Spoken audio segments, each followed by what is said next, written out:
and welcome to my very first video tutorial here on YouTube. I'm super excited and nervous right now, so when I'm talking like a toddler, I'm sorry, it's not by purpose. So what I'm talking about, when I posted all my work in progress pictures of my Akemi Hamada micro version kimono cosplay on my Facebook page, many people asked me how I actually did this tie-dye thing from yellow to purple, because I didn't use the common technique when you put fabric dye and salt into water and you push in the fabric and you pull it out and then you get a nice spray look. But I used some fabric spray paint because that was a motorbike. Because I didn't get the fabric dye in the color I needed, but I got fabric spray paint, so I tried it out. It worked out pretty good, I think, and it's really easy and simple, but it's a really nice effect, I think. So I want to show you how I did it. It's my own experience, and maybe it can help you a little bit for future cosplays. Okay, first of all, let's start with all the material you need. First of all, you of course need your fabric. In my case, it's some, well, canvas, cotton, whatsoever fabric. You need to look at instructions of your spray paint later on if it is usable for other fabric as well, or only for cotton. I think mine is also usable for, you know, those plastic and whatsoever fabric. I'm still using cotton because I think cotton feels really nice on skin. It's not too expensive, it looks fast, and you know, if you sweat in it in your cosplay, it doesn't smell too much. Second thing you need is a spray bottle filled with water. I got a spray bottle in a pretty cheap euro shop where everything costs €1.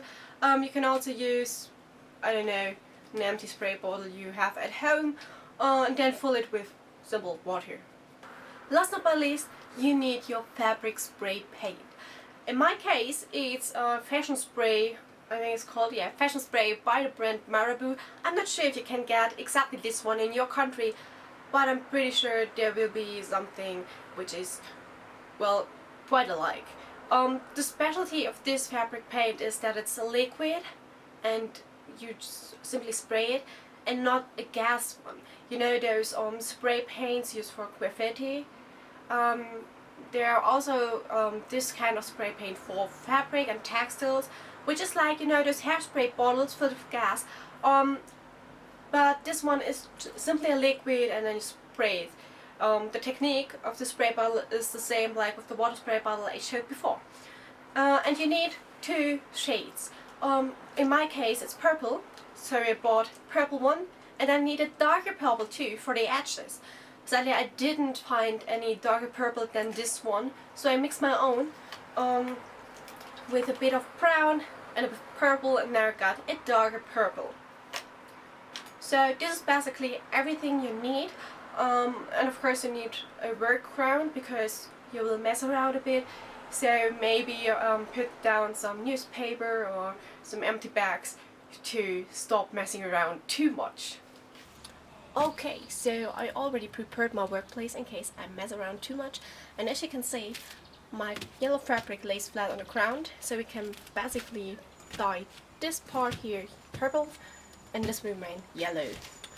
The first step we have to do is to take our water spray bottle and spray everything so that all the fabric is wet.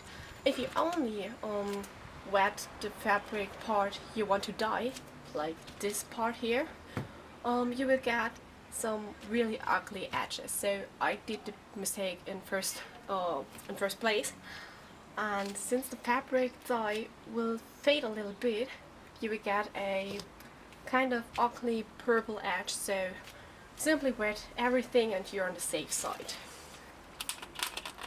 Oh, come on.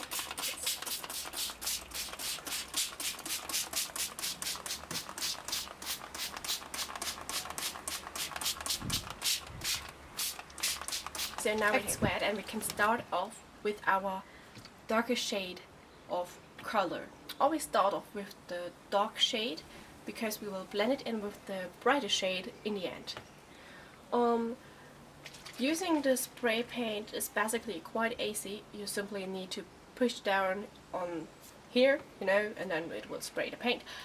The closer you hold the spray bottle onto your fabric, the darker it will be. If you move it away, it will be brighter. You should try it out before. If you are unsure how dark it will become, start off far away and then you can get closer in the end as well. So I want to have this part here really dark, so I will start off really close and then simply pull down. As you can see, it's really dark. Now I want this part here a little lighter, so I will move away and then spray paint. It's sometimes a little bit hard to paint exactly the part you want to paint, so it needs some practice. Now we start off with the bright color, and since I also want to have this part a nice purple, we start off on this edge again and then move forward. So we start off here and close again. So now you can see it's really purple. And then we move away.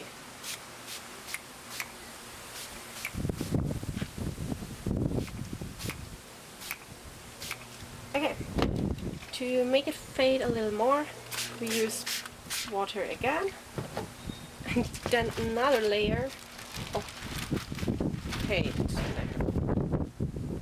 Okay, it's very windy actually right now, but this will work. Maybe. So now stop. Like this. Okay, so we now take the bright color again and we'll layer it so it will be more vibrant.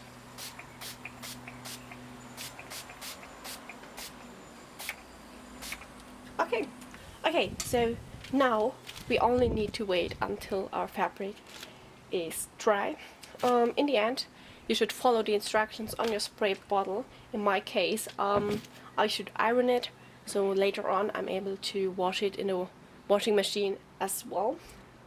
But for now, we just leave it here, let it dry, so we do have our finished product, finished dyed fabric, and you will see the result later on. Okay, so now, some hours later, my fabric is dry, and well, as you can see, it's a nice tie-dye, and you can't see too many edges. It's not perfect, but I think you simply need some practice. And also, as you can see, here's a lighter area, which is because my ground where I let it dry wasn't flat enough. So but this isn't bad. You simply could use a spray bottle, spray it over, layer it, and then you will get an even look. And well, yeah, that's it. So now you simply need to follow instructions on the spray bottle. So for example, I need to iron it, and that makes the color permanent, and then I'm also able to wash it in the washing machine with other fabric. But for that, just read the instructions, because I think every spray paint is differently.